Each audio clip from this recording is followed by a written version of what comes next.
Paracentric inversions are a form of chromosomal alterations. So what does paracentric mean? Paracentric means that the centromere is not involved in the inversion. So the way we can remember paracentric, because there's two different forms of inversions. There is pericentric and there is paracentric. So how can we remember the difference?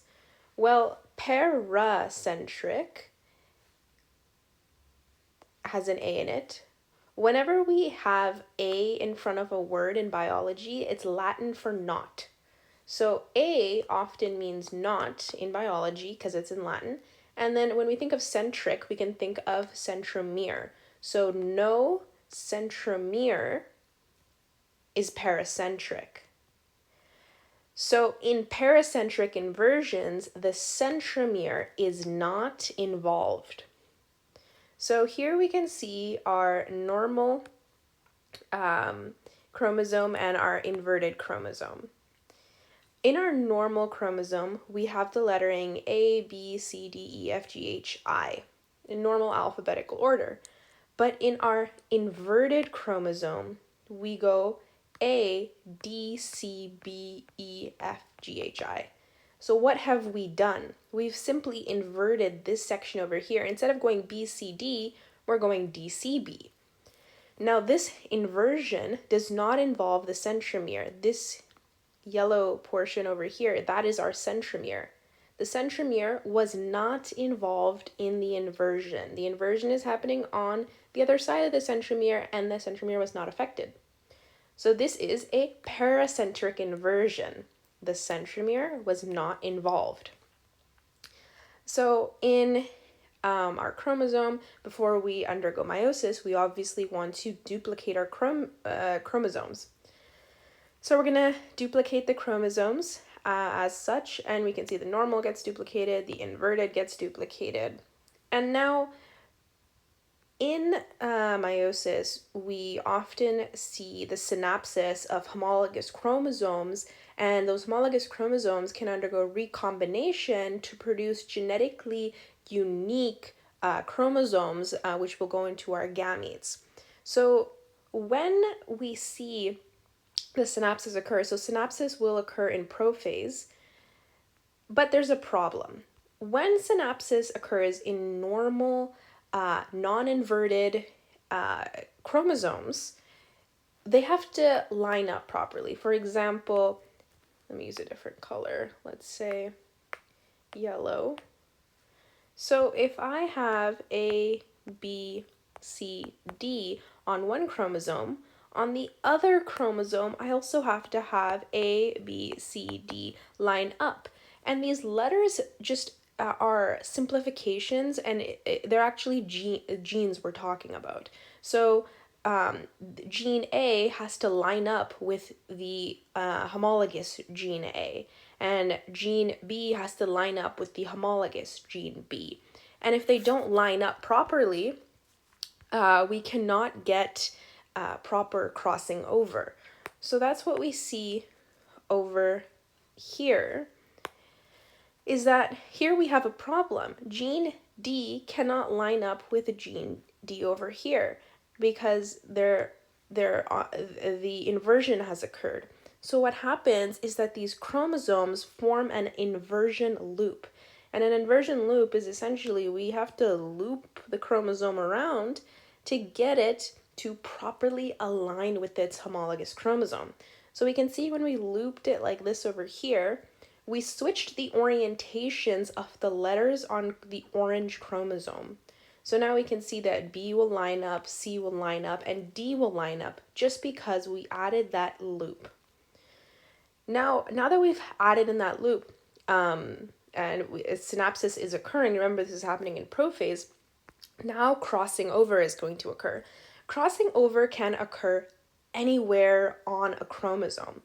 If crossing over were to occur, for example, here or somewhere here, everything would be fine in the further meiotic stages. But if crossing over occurs somewhere in this inversion loop, then that's going to generate some problems, and we'll see those problems.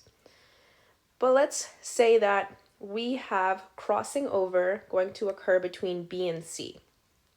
So crossing over will occur in B and C. What will happen?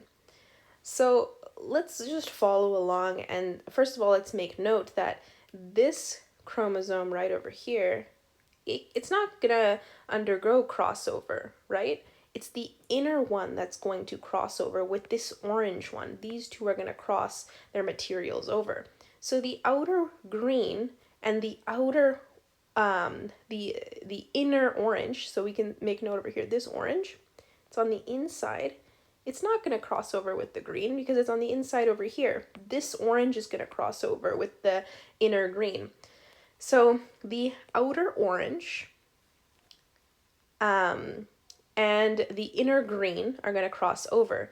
That means that chromosome number 1 is going to remain the same. It's going to remain normal.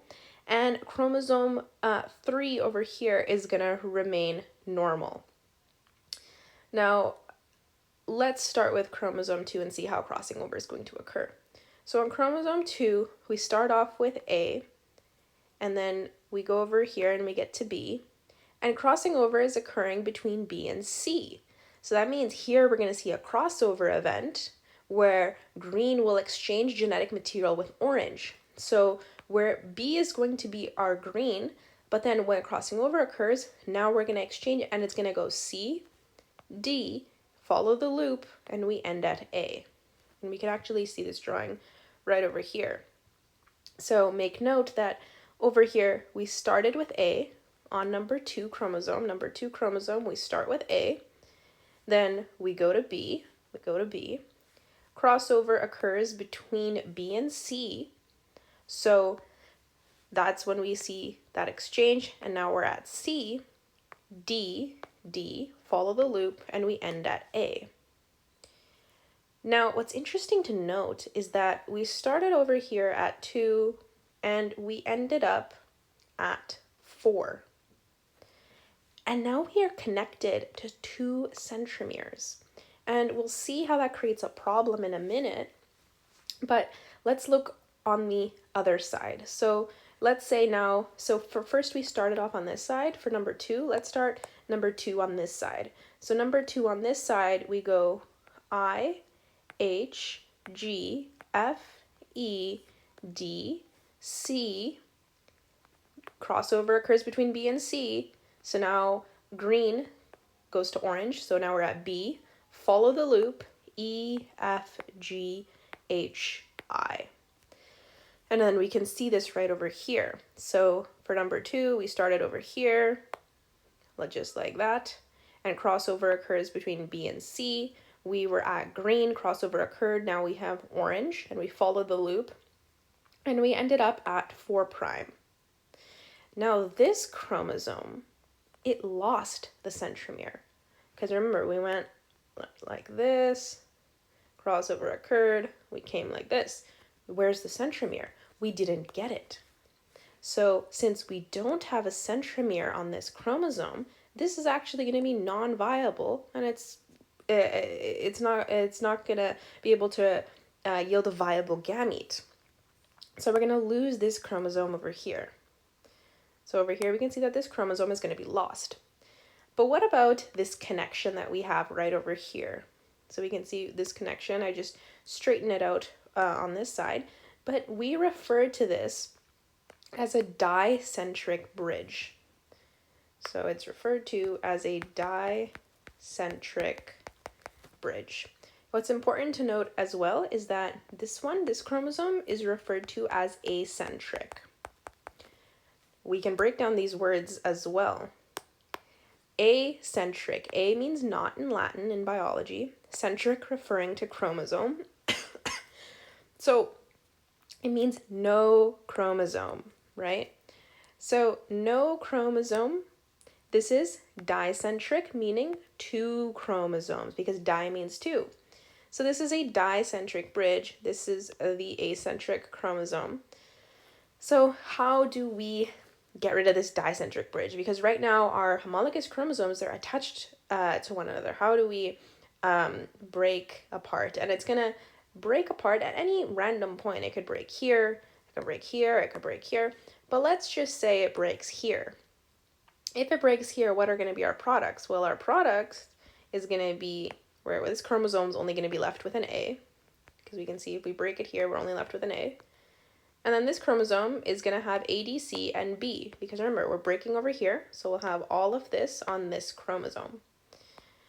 We can still make note that chromosome number 1 was normal, chromosome number 3 was normal, but chromosome number 2 and 4 have lost portions of their genes.